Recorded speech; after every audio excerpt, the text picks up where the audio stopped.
গোটেইকেইজনক মঞ্চত উপবিষ্ট সকলকে আৰু লগতে আমাৰ মাজত থকা প্ৰতিগৰাকীকে ধন্যবাদ জনাইছো আজিৰ এই বিশেষ কাৰ্যসূচীত উপস্থিত হোৱাৰ বাবে আৰু সকলোৱে ইমান ধুনীয়াকৈ গোটেইখিনি কথা বিৱৰি কৈছে গতিকে মোৰ যে তাতে কিবা এটা ক'ব লগা আছে মই নাভাবোঁ তথাপিতো কওঁ গৌতমৰ আচলতে এইটো প্ৰথম গান নহয় প্ৰথম গান হয় আৰু নহয় কিয় কৈছোঁ প্ৰথম গান হিচাপে এইটো কিয় নহয় কাৰণ ইয়াৰ আগতে বহুকেইটা গান গাইছে কিন্তু যোনকেইটা গান গাইছিলে সেইকেইটা আছিলে দ্বৈত কিছুমানত আমি তিনিটাও গাইছোঁ চাৰিটাও গাইছোঁ লগ হৈ এনেকুৱাকৈ গাইছিলোঁ কিন্তু একক কণ্ঠ হিচাপত গৌতমৰ নিজৰ বুলিবৰ কাৰণে এইটো প্ৰথম গান আৰু যিহেতুকে গৌতমক প্ৰত্যেকবাৰে আমি জানো এই ভিডিঅ'টো যিটো গান আমি নতুনকৈ আজি মুক্তি কৰিলোঁ গানটো ৰাইজে আদৰি ল'ব বুলি মোৰ সম্পূৰ্ণ বিশ্বাস আছে বিশ্বাসটো থকাৰ কাৰণ আছে কেইটামান যেতিয়াৰ পৰা গৌতমে গীত গায় তেতিয়া আমি এনেকুৱা হয় আমাৰ এইটো এটা ঋণাত্মক কথা বিভিন্ন ঠাই গালি পাৰিব ঋণাত্মক কথা ক'বই মানা কৰে কিন্তু সেইটোতো পজিটিভিটি আছে বাৰু আৰু সেইটোৰ কাৰণে হয়তো আমি এইখিনি কিবা এটা পৰ্যায় পাইছোঁ এইটো চাব আপোনালোকে মন কৰিব আমাৰ গ্ৰামাঞ্চলত এটা খুব বেয়া এটা দিশ সোমাই পৰে যেতিয়া আমাৰ গ্ৰামাঞ্চলবিলাকত বহুত এনেকুৱা বিহু হয় ঠায়ে ঠায়ে এখন গাঁৱতে 20-30খনলৈকে বিহুৱে হয় ফাংচন হয় সেইবিলাকত কিন্তু আমাৰ যিবিলাক উঠি অহা প্ৰজন্ম বা যিবিলাক আমাৰ থলুৱা শিল্পী মানে লোকেল শিল্পীখিনিক পটককৈ চান্স নিদিয়ে ইমানলৈকে গৈছে আজি মোক কিছুদিন আগতে সুনীলে এটা কথা কৈছিলে মানে গান গোৱাৰ কাৰণে পইচা দিয়ে উল্টাকৈ এনেকুৱা গায়ক বহুত আছে অসমৰ আমাৰ দক্ষিণ কামৰূপৰ বিশেষকৈ ভাল ভাল গায়ক যিয়ে এতিয়া মঞ্চত সুনাম অৰ্জন কৰি আছে দক্ষিণ কামৰূপৰ গৌৰৱ বুলি যাক আমি কওঁ এতিয়া সকলোৱে সেই গৌৰৱসকলক কিন্তু এটা সময়ত তেখেতসকলে এনেকুৱা কৰিব লগা হৈছিলে মই নাম নকওঁ কিন্তু এনেকুৱা বহু গৌৰৱক আমি কেনেকুৱা কৰিছোঁ জানেনে আমি মঞ্চত ঠাই নিদিওঁ কাৰণ আমি ভাল ভাল নামী দামী গায়ক মাতিছোঁ মঞ্চত মাতাৰ কাৰণে আমাৰ লোকেল আৰ্টিষ্টজনৰ মূল্যই নাই গতিকে লোকেল আৰ্টিষ্টজনে এনেকুৱাকৈ ক'ব লগা হয় যে 1000 টকা 2000 টকা ডনেশ্যন লৈ মোৰ পৰা গান এটা গাব দিম এটা গান গাব দিম এনেকুৱা পৰিৱেশৰ সন্মুখীন কিন্তু এই অভাজনেও গৌতম দীপ বহুবাৰ হৈছোঁ মই নিজেও গান গাওঁ বহু বছৰ ধৰি গাইছোঁ এতিয়াও গাওঁ কিন্তু এটা সময়ত মঞ্চতো গাইছিলোঁ এইবিলাক ডমিনেট কৰি কিন্তু একমাত্ৰ গৌতমৰ কাৰণে বহুকেইখন মঞ্চত আমিও ভিক্ষা মাগি গৈছোঁ এটা গান গাব দিয়ক মই নাগাওঁ গৌতমক গাব দিয়ক এটা এনেকৈ বহুতক ৰিকুৱেষ্ট কৰিছোঁ কিন্তু সেইটো সৌভাগ্য নহ'ল আৰু কিছুমান দুই এখনত হ'ল তো তেতিয়াৰ পৰা এটা আমি পজিটিভিটি পাইছোঁ গৌতমে যদি গীত গায় তেতিয়াহ'লে ভাল হয় নে বেয়া হয় নাজানো মানুহে কিন্তু লৰি ঢাপৰি যায় আৰু আমাৰ লগত এনেকুৱা বহুত যুৱক যুৱতী বা বেলেগ আমাতকৈ ডাঙৰ মানুহো জড়িত হৈ পৰে গৌতমে গান গাব এইখন মঞ্চত এটা হ'লেও গাব আৰু সেইটো গানটো চোৱাৰ কাৰণে কিন্তু মানুহ ৰৈ থাকে আৰু গৌতমৰ গানটো শেষ হোৱাৰ পিছত সেইখন ফাংচনখন এৰিও আহে এনেকুৱা প্ৰমাণো পাইছোঁ গতিকে সেইটো কাৰণে কৈছোঁ এইটো গানটো চাব মানুহে চাব বুলি মোৰ বিশ্বাস আৰু কি ক'ম মই চবতকৈ বেছি ধন্যবাদ জনাম দীপক কাৰণ এটা ষ্টুডিঅ'ত আমাৰ জনদেও জানিব গোটেইকেইজনে এতিয়া আমাৰ গমে পোৱা হৈছে কিশোৰ দাই গম পাইছে এটা ষ্টুডিঅ'ত যেতিয়া গান এটা বাণীবদ্ধ কৰাই নহয় তাৰ গোটেই মিউজিক কম্প'জ কৰি সেই গানটো মিক্সিং কৰি যেতিয়া দৰ্শকৰ মাজলৈ এৰি দিব লগা হয় শ্ৰোতাৰ মাজলৈ এৰি দিব লগা হয় তাত পুৰুষাৰ্থ থাকে মানে আমি গান এটা লিখিব পাৰোঁ লিখোঁ সেইটোও ডাঙৰ কথা লিখাটোও ডাঙৰ কথা কাৰণ এইটো এটা অনুভৱ আহিব লাগিব ইমান শব্দৰ জ্ঞান থাকিব লাগিব ভাষা জ্ঞান থাকিব লাগিব অনুভৱ থাকিব লাগিব কিন্তু আমি লিখিলোঁ এৰিলোঁ সুৰ কৰিলোঁ এৰিলোঁ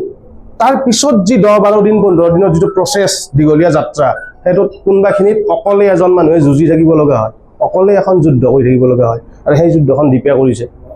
আৰু এই যুদ্ধখন যে কৰিছে এটা গান এটা বনাব লাগিলে সকলোৱে ভাবিব গান এটা বনোৱাৰ কাৰণে কিমান টকা খৰচ হয় বহুত টকা খৰচ হয় সঁচাকৈ হয় দীপৰ তাতে আহিলেও হ'ব কোনো বেলেগৰ তাতে গ'লেও হ'ব কিন্তু আমাৰ 1 টকা খৰচ হোৱা নাই কিয় হোৱা নাই কাৰণ আমি গোটেইখিনি টিম ৱৰ্ক কৰোঁ এটা গান এটা লিৰিক্স লিখিব লগা হ'লে সেই লিৰিক্সটোৰ কাৰণে পইচা দিব লগা হয় যোনে লিৰিক্স লিখে গিন্দদাই 1 টকাও লোৱা নাই আমি সুৰ গোটেইকেইটাই কৰিছোঁ মিলিজুলি প্ৰত্যেকটাই আছে ইয়াত থকা প্ৰত্যেকটাই আৰু এই গানটোৰ অন্তৰালত প্ৰত্যেকেই ইভেন উৎপলো সুনীলো সঞ্জীৱ কোন নাই জড়িত আমি প্ৰত্যেকটাই এনেকৈ টিম ৱৰ্ক কৰি কিনে গানটো আপোনালোকৰ মাজলৈ উলিয়াই দিছোঁ তো আপোনালোকে নাচাই নোৱাৰে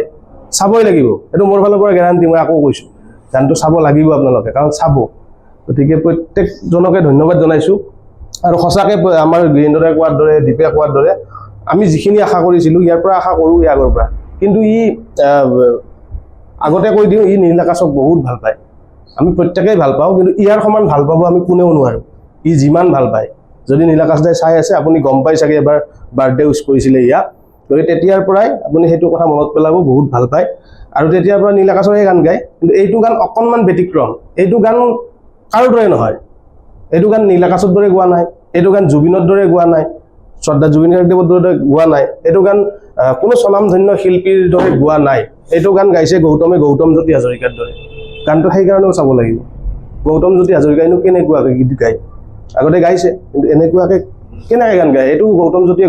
দৰে গাইছে, বেলেগৰ দৰে গোৱা নাই। কোনোবাখিনিত আমিও কেতিয়াবা গান গালে বেলেগৰ দৰে গাওঁ, নিজৰ দৰে গাব ট্ৰাই কৰিলেও নোৱাৰোঁ। কিন্তু এইবাৰ চবৰে হেঁচাত তাত দেউতাকৰ কথা মনত পেলাই দিব লগা হৈছে, আইতাকৰ কথা মনত পেলাই দিব লগা হৈছে, বহুত ঘাট প্ৰতিঘাটৰ কথা মনত পেলাই দিব লগা হৈছে, কাৰণ ইয়াৰ প্ৰথমতে ফিলিংছটো অহা নাছিল, আৱেগটো অহা নাছিল। তো সেই আৱেগটোৰ কাৰণে আমি বহুত ঠেকি গোৱাব লগা হৈছে, আৰু লাষ্টত এনেকুৱা এটা ৰিজাল্ট ওলাল, মানে কষ্টৰ ফল যে মিঠা বুলি কয় সেইটো হৈছে। গতিকে ইয়াতকৈ বেছি নকওঁ, গোটেইখিনি বাকীখিনি চবে কৈছে। ধন্যবাদ জনাইছোঁ আকৌ এবাৰ ইয়াত উপস্থিত প্ৰত্যেককে। সকলোকে নমস্কাৰ জনাইছোঁ। মানে ক'ব ভাষা নাই, শব্দ নোহোৱা হৈ পৰিছে মোৰ তাত। ইমানেই ভাল লাগিছে আজি, মানে এই গান গাই ইমানেই ভাল পাওঁ ক'ব নোৱাৰোঁ। কিন্তু এটা সময়ত মই এই গানৰ প্ৰতি মানে অলপ বেলেগ হৈ আছিলে, মানে গানৰ পৰা মই বহুত দূৰত গৈ আছিলোঁ। কিছুদিন আগত মন্দা, কিশোৰ দা, দীপ এদিন মোক মাতিলে, এটা কথাখিনি সুধিলে যে কি হৈছে কি হোৱা নাই, গোটেইখিনি কথা ক'লোঁ। কৈ পেলাই ইমানেই তাৰমানে মোক উৎসাহ জগালে, যাৰ কাৰণে মই আজি এই সুন্দৰ দিনটো দেখিবৰ কাৰণে সৌভাগ্য হৈছোঁ। তো তাৰ কাৰণে সকলোকে ধন্যবাদ জনাইছোঁ। ইমান ধুনীয়া এটা দিন, মোৰ জীৱনৰ বিশেষ দিন হিচাপে আজিৰ দিনটো থাকি যাব। তো সকলোকে ধন্যবাদ জনাইছোঁ। এইখিনিয়ে ক'বলগীয়া আৰু। নিথৰ নিশা জোনা গলা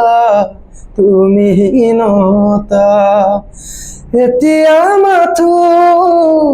বিষাদ নালিতা, সকলো যে নিৰাশাৰে আৱৰা, সকলো যে নিৰাশাৰে আৱৰা। ধন্যবাদ। আমাৰ বন্ধু দীপৰ ইউটিউব চেনেলতে পাব, দীপজ্যোতি হাজৰিকা বুলি আছে ইউটিউব চেনেল, তো তাত গীতটো পাই যাব। সকলোৱে মৰম দিব বুলি আশা কৰিছোঁ। ধন্যবাদ।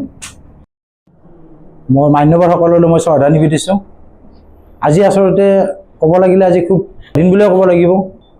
আমাৰ দশাবাসী কিশোৰ কলিতা তেখেতে লিখা এটি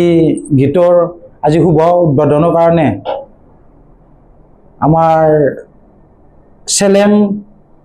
ৰেষ্টুৰেণ্টত এটি